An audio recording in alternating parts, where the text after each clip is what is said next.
అదే RTV app వార్తల్ని క్షణాల్లో చదివే అవకాశం ఉంటుంది. ఒక న్యూస్ పేపర్, ఒక టెలివిజన్ ఛానల్ మీ చేతుల్లో ఎప్పుడూ ఉంటాయి. గత 3 రోజులుగా పోలవరం మండలానికి సంబంధించిన రైతులు, ప్రధానంగా పేద రైతులు, కౌలు రైతులు కొయిలుగూడెం పాత పొగాకు బోర్డు గొడవల దగ్గర ఆందోళన చేస్తూ ఉన్నారు. ఇక్కడే టెంట్ వేసుకుని రాత్రులు పగలు ఇక్కడే ఉండి ఆందోళన చేస్తున్న పరిస్థితి ఉన్నది. అయితే పోలవరం మండలంలో పట్టిసీమ, కోటాల ఇట్లాంటి అనేక గ్రామాలకు సంబంధించిన పాత పట్టిసీమ ఇట్లాంటి గ్రామాలకు సంబంధించిన రైతుల దగ్గర నుంచి ఇవాళ 3.5 కోట్లకు పైగా మొక్కజొన్న, ధాన్యం సంబంధించిన పంటల్ని కొంతమంది దళారులు కొనుగోలు చేశారు. ఇప్పటికీ నిన్న అధికారులు వచ్చి లెక్కలు వేస్తే దాదాపు 2,20,00,000 రూపాయలు రైతులకి దళారులు చెల్లించాల్సిన అవసరం ఉంది. ఇవాళ నెలలు గడుస్తున్నా సరే ఆ డబ్బులు చెల్లించకపోవడంతో రైతులు ఆందోళన చెంది ఇవాళ తమ పంట అంతా కూడా ఈ గొడవలు ఉన్నాయని చెప్పేసి వచ్చారు. అయితే రైతులు వచ్చే నాటికి ఇక్కడ దళారులు కూడా ఈ పంట బయటికి వెళ్ళి అమ్ముకునే దానికోసం కూడా ప్రయత్నాలు చేశారు. ఆ లారీలు లోడ్లు కూడా అడ్డుకుని ఇవాళ రైతులు ఆందోళన చేస్తూ ఉన్నారు. నిన్న కూడా వ్యవసాయ శాఖ జేడీ గారు ఇట్లాంటి అధికారులు కూడా వచ్చి పరిశీలించి వెళ్ళారు. అయితే ఇంతవరకు దళారుల మీద కేసు నమోదు చేయలేదు. వాళ్ళని ఇంతవరకు అరెస్ట్ చేసిన పరిస్థితి కూడా లేదు. ఏ దళారి అయితే రైతులను మోసం చేశాడో అదే దళారులు గత 4 సంవత్సరాల క్రితం కూడా దాదాపు 7 కోట్ల రూపాయల పైగా మోసం చేసిన పరిస్థితి కూడా ఉన్నది.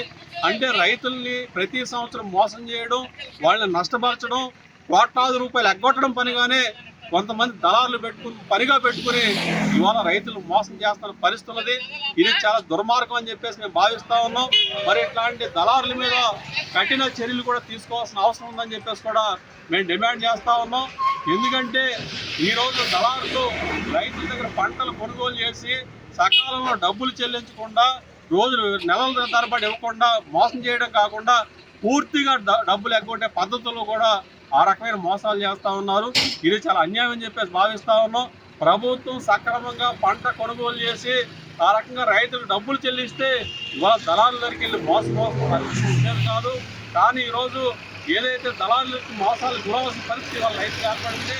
ఎంతో కష్టపడి 6 నెలలు కష్టపడి పంట పండించి భారీల మెడలో పుస్తులు తాకట్టు పెట్టి వ్యవసాయం చేస్తే ఇవాళ దళారుల మోసానికి గురి కావాల్సిన పరిస్థితి వస్తూ ఉంది. ఆత్మహత్య చేసుకోవాల్సిన పరిస్థితి వస్తూ ఉన్నది. ఇది చాలా అన్యాయం.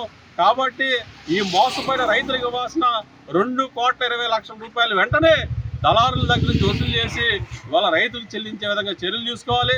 పంట ఇంకా గొడవల్లో ఉంది కాబట్టి ఆ పంటను ప్రభుత్వమే తీసుకుని రైతులు డబ్బులు చెల్లించే విధంగా చర్యలు ఉండాలని చెప్పి ఇప్పుడు కోరుతా ఉన్నాం.